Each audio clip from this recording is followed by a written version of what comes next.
میرے ساتھ بہت سارے لوگ نا تصویریں کھنچواتے ہیں، حالانکہ میں زیادہ قائل نہیں فوٹو کا، شاید آج تک میں نے ڈیمانڈ نہیں کی کہ میری فوٹو کھینچو، اور ہو سکتا ہے مطلب یہ کنفرم نہیں، لیکن میری دانش بینش میں ایسا نہیں کہ میں نے کبھی اپنے آپ سے فوٹو بھی کھینچی، مزاج نہیں، طبیعت نہیں، دلچسپی نہیں۔ لیکن میرے گاؤں کا ایک موچی ہے، جوتے گانٹتا ہے، اس شخص نے 4 بیٹیاں بیائی ہیں جوتے گانٹ کے، اور میرے ابا جی بتایا کرتے تھے کہ جن دنوں نا ڈھیلا چونی جوتا گانٹنے، اب تو جوتے کوئی گڑواتا ہی نہیں، اب تو گانٹنے کا رواج نہیں، اب تو بچے نیا ہی لیتے ہیں۔ تو جوتا گانٹنے کے لیے جب اس کو دیتے تھے تو چونی اگر اس کی ہوتی تھی نا تو اس کو کہتے تھے نا روپیہ تو رکھ لے، تو کہتا کیوں رکھوں جی، میری چونیاں تو میں نے چونی لے لی، اور ناراض ہو جاتا تھا۔ 4 بیٹیوں کی شادی کی ہے اس نے، پھر اللہ نے اسے عمرہ بھی کرایا، اور آج بھی وہیں بیٹھا ہے۔ تو میں جب گاؤں جاتا تو میں کہتا ہوں چاچا میں تیرے ساتھ تصویر کھنچوانی ہے، تو مجھے کہتے ہیں پتر میرا تو منہ بھی نہیں تو گیا میرے ساتھ فوٹو، تو میں کہتا ہوں یار تو ایک انسان ہے، تو ایک مثال ہے، جس بندے نے ہاتھ پھیلانے سے نفرت کی ہو، اب تو چندہ ہی چندہ رہ گیا، چندہ ہی چندہ، اس کے علاوہ اللہ معاف کرے کوئی دوسری شے۔ میں گلاسکو میں تھا تو مجھے ایک صاحب کہنے لگے آپ نے کوئی اعلان شلان نہیں کرنا، مدرسہ نہیں ہے؟ میں نے کہا مدرسے بڑے ہیں پر اللہ کا فضل ہے، کیونکہ وہ نبی کریم کے نام کے ہیں تو ہمیں کبھی کمی کوئی نہیں آئی، کبھی نہیں کمزوری آئی، رونے کا مزاج بھی نہیں، وہ چل رہا ہے مدرسہ۔ تو میں نے کہا آپ کیا سمجھتے ہیں جو یہاں آیا ہے وہ چندے لے نہیں آیا ہے؟ کیا مزاج آپ لوگوں نے بنا لیا، اس سے نکلیں۔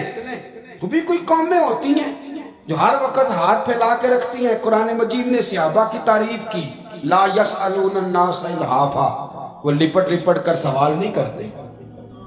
یہ صحابہ صفا کی بات کی قرآن پاک نے، لپٹ لپٹ کر سوال، خبردار تھوڑے پہ گزارا کرنا سیکھو، عزت کی زندگی جیو گے۔ اور نوجوان بالخصوص یاد رکھیں، اگر وقار سے جینا ہے، سر اٹھا کے جینا ہے اور مطمئن زندگی گزارنی ہے تو پھر اس بات پہ راضی ہو جاؤ جو اللہ نے ہمیں عطا کیا ہے۔ پھر تیرا 5 مرلے کا مکان، اگر تو نے فراڈ کا مکان خریدا ہے نا 6 کنال کا، تو اس سے تیرا 5 مرلے کا وقار والا گھر بڑا شاندار۔ عزت کے ساتھ اگر جینا چاہتے ہو، حاتم طائی سے کسی نے کہا تھا کبھی تو نے اپنے سے بڑا سخی بھی دیکھا ہے؟ حاتم طائی کا نام ہے نا آج تک سخاوت میں، اپنے سے بڑا سخی بھی دیکھا ہے؟ اس نے کہا دیکھا ہے۔ کون سا؟ کہنے لگا میں نے ایک دفعہ اپنے سارے شہر کی دعوت پکائی تو میں چہرے پہ نقاب اوڑھ کے نکلا کہ پتہ کروں کوئی آدمی رہ تو نہیں گیا۔ تو جب میں جنگل میں گیا تو میں نے ایک بابے کو لکڑیاں کاٹتے دیکھا۔ سب لوگ اس زمانے کے جتنے پڑھے لکھے شعراء ادیب سب میں نے بلائے، بابا لکڑیاں کاٹ رہا تھا، توجہ ہے میری بات پر؟ کہتے ہیں میں اس کے قریب گیا، چہرے پہ نقاب تھا، میں نے کہا بابا جی آپ کو نہیں پتا آج حاتم طائی کی دعوت ہے؟ کہنے لگا بیٹے پتہ ہے، تو میں نے کہا جانا نہیں؟ کہتے بابے نے عجیب جواب دیا، کہنے لگا مجھے نا اپنے ہاتھوں کی کمائی کا چسکا لگ گیا۔ کس کا چسکا؟ ہاں، آج کل چسکا یہ ہے کہ کسی کو پارٹی کیسے ڈالنی ہے، کیسے مفت کی روٹی کھانی ہے۔ کس کا چسکا لگ گیا؟ اپنے ہاتھوں کی۔ بولیے۔ میرے نا مدرسے میں ایک لائق بچہ پڑھتا ہے، مالدار گھرانے کا تھا، تو تھوڑی سی نا آپ کو پتہ ہے دوران طالب علمی ہمیں بھی بڑے بہانے آتے تھے، تو یہ چیزیں یاد آتی ہیں تو تھوڑا آگے پیچھے ہوتا تھا۔ مدرسے میں کام ہو رہا تھا تو میں اس کو کھڑکی میں لے کے کھڑا ہو گیا، میں نے کہا بیٹے ایک چیز تجھے دکھانی ہے،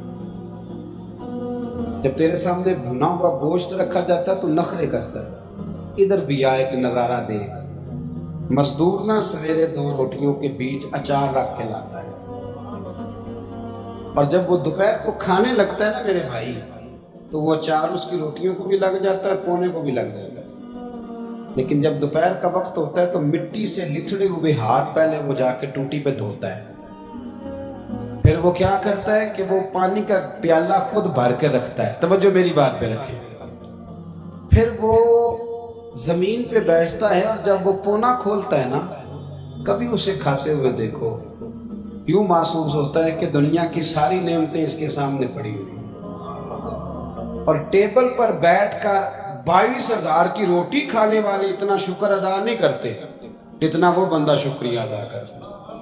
یا اللہ تیرا شکر ہے، یا اللہ تیرا شکر ہے۔ اور ان کو لفظ نہیں سیدھے پڑھنے آتے، ویسے بھی لفظ تاثیر سے بنتے ہیں، تلفظ سے نہیں۔ اہل دل آج بھی ہیں اہل زبان سے آگے، صحیح تلفظ نہیں ادا کرنا آتا، لیکن جب وہ ہاتھ باندھ کے کہتے ہیں نا یا اللہ تیرا شکر ہے، تو یوں محسوس ہوتا ہے کہ روٹی تو اس بندے نے کھائی ہے، کھانا تو، ورنہ شادی کے موقع پر اتنا کھایا نہیں جاتا جتنا تباہ کیا جاتا ہے، کیونکہ مفت کا ہوتا ہے نا، مفت کا۔ تو یاد رکھیں، محنت کی کمائی ایک حسن ہے، ایک وقار ہے۔ وہ جو بندہ 50 لاکھ روپیہ مہینے کا یا سال کا کماتا ہے، وہ تو دیکھتا بھی نہیں بیچارہ پیسوں کو، وہ بینک میں آئے اور بینک سے ہی ساری زندگی اپنی دولت دیکھ سکتا، لیکن جو 600 روپیہ دیہاڑی لیتا ہے نا، اس کو جب شام کو ملتی ہے تو 3 دفعہ ہاتھ صاف کرتا ہے اور 3 دفعہ بسم اللہ شریف پڑھتا ہے، اور پھر وہ جیب میں ڈالتا ہے، پھر وہ حساب کرتا ہے کہ 50 کہاں لگانے ہیں، 60 کہاں۔ تو خودداری سے جیو، باوقار رہو گے، باعزت رہو گے۔ حاتم طائی کہتے ہیں مجھے کہنے لگا کہ مجھے ہاتھوں کی کمائی کا چسکا لگ گیا ہے، اب مفت کے دسترخوان پر مجھے مزہ نہیں آتا۔ تو کہتے ہیں میں تو بس اس کا فدائی ہو گیا، جب میں واپس آنے لگا تو اس نے مجھے آواز دی، میں واپس پلٹا تو کہنے لگا بیٹا آپ بھی دعوت پہ جا رہے ہیں؟ میں نے کہا، تو اس نے مجھے 5 دینار نکال کے دیے، کہنے لگا یہ لے جاؤ، حاتم طائی کو نہ دینا، وہاں جو آدمی لنگر پکا رہا نا اسے دے دینا، یار بڑے بڑے لوگوں نے روٹی کھانی ہے، چلو میرا بھی حصہ پڑ جائے گا۔ تو حاتم طائی کہتے ہیں میں گھوڑے سے گر گیا، چہرے سے کپڑا اٹھایا اور میں نے کہا بابا میرے سینے سے لگ، میں تو امیر ہو کے سخی ہوں نا، تو غریب ہو کے بڑا سخی ہے، آج سمجھ آئی ہے تیری سخاوت کی۔ پڑھیے نا حدیث پاک، حضرت انس بن مالک کہتے ہیں ایک شخص نے آ کے کہا یا رسول اللہ کچھ دیجئے، حضور مجھے کچھ بولیے، اور میرے محبوب کا دروازہ وہ ہے کہ جہاں سے کبھی کوئی خالی گیا ہی نہیں، حضور کچھ دیجئے۔ تو نبی کریم علیہ السلام نے آج الگ بات کر دی، فرمایا تیرے پاس کچھ بھی نہیں؟ اس نے کہا حضور میرے گھر میں ایک پیالہ ہے اور ایک کمبل ہے اوڑھنے کا۔ اتنا غریب کو بندہ اس وقت بیٹھے محفل میں جس کے گھر میں ایک ہی پیالہ ہو؟ جو چپ ہے ان کے بارے میں کیا نظریہ اختیار کرو؟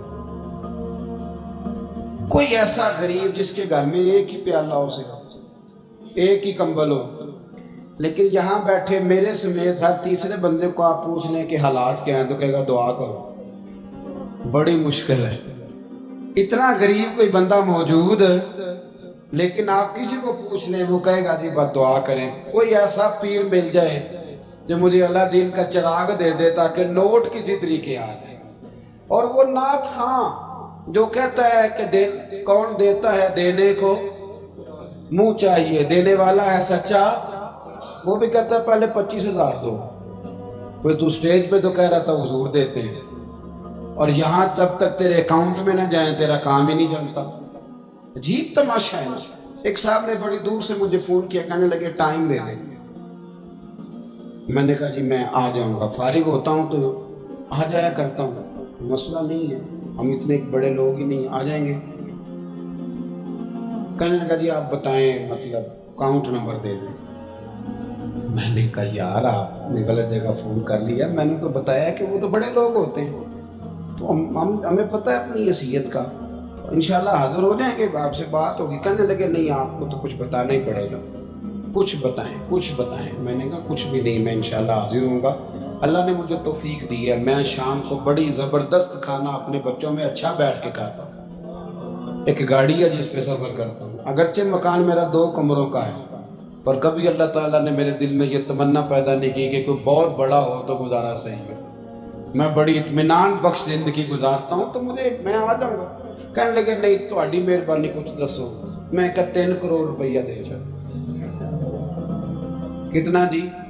اللہ جانتا ہے ہنسانے کے لیے بات نہیں کر رہا، اور مسجد میں اونچا ہنسے بھی نہ، کتنے دیں؟ جی یہ تو آپ نے کیا کہہ دیا۔ میں نے کہا یار اگر میں نے اپنے لفظ ہی بیچنے ہیں تو اب میں 25-40 ہزار میں بک جاؤں؟ تو میں تو سمجھتا ہوں کہ نبی پاک کا فرمان بڑا قیمتی ہے، تو ریٹ لگاؤں تو میری حیثیت یہ ہو کہ 40,000 روپیہ۔ اگر میں نے بکنا ہی ہے تو کوئی ریٹ تو لوں نا۔ اور ویسے بھی میں تو سمجھتا ہوں کہ میں بڑا انمول ہوں، اس لیے کہ میں رسول اللہ کے دین کا نوکر ہوں۔ اور یہ غلطی ان کی نہیں جو بیچتے ہیں، غلطی ان کی ہے جو خریدتے ہیں۔ آپ لوگوں نے مارکیٹیں بنائی ہیں، آپ مارکیٹیں نہ بناتے تو کبھی مارکیٹوں میں اس طرح کی چیزیں بکنے کہ ہم نے ظلم کیا ہے، ہم نے زیادتی کی ہے، ہم نے یہ ماحول بنایا ہے۔ بہرحال بات دور نہ نکل جائے، واپس آتا ہوں۔ نبی کریم صلی اللہ علیہ وسلم نے فرمایا تیرے پاس کچھ نہیں، ایک کمبل ہے اور ایک، حضور نے فرمایا لے کے آ۔ یہ سرکار کا فرمان سیاستہ سے عرض کر رہا ہوں، اگرچہ امام جلال الدین سیوطی نے تفسیر در منصور میں تفصیل کے ساتھ اس روایت کو کئی طرق سے بیان کہا۔ ایک کمبل، یارو سوچو ایک کمبل جس بندے کے پاس ہو، ایک پیالہ، اس سے بھی کوئی غریب ہوگا۔ حضور نے منگا لیا اور بولی لگا دی، کون خریدے گا؟ ایک شخص نے کہا 1 دینار، ایک نے کہا 2، حضور نے 2 دینار میں بیچ دیا۔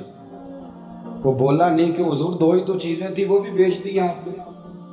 اللہ کے رسول نے فرمایا 1 دینار کا کھانا لے جاؤ اور 1 دینار کا کلاڑا خرید کے لا۔ وہ لائے۔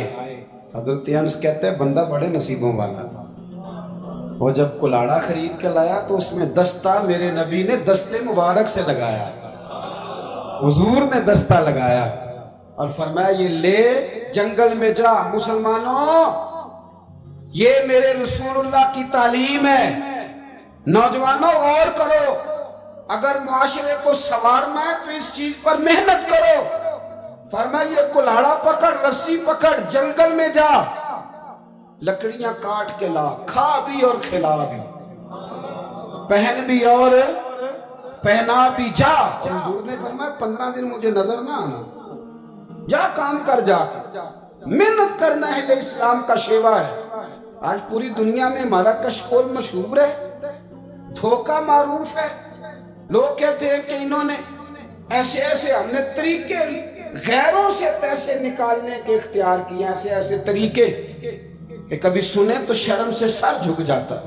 یہ معیار ہوتا ہے اعلیٰ قوموں کا کہ وہ چندوں پہ زندگی گزاریں، وہ مانگ کر کے کھائیں، یہ معیار ہوتا ہے۔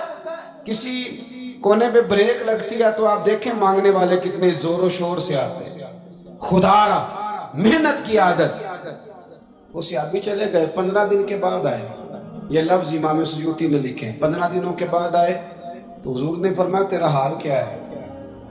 حضرت انس کہتے ہیں مجھے بھی تجسس تھا کہ پتہ تو چلے، تو وہ مسکرائے، عرض کرنے لگے یا رسول اللہ پہلے 1 پیالہ تھا، اب سارے گھر کے برتن بن گئے۔ یا رسول اللہ برکت آپ کی ہے، پہلے 1 کمبل تھا، اب سارے گھر کے بستر بن گئے۔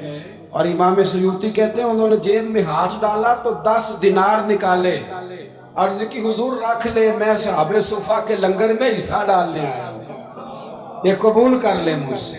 مہربانی فرمائیں، مہربانی، خودداری سے جیے اور تھوڑے پہ گزارا کریں۔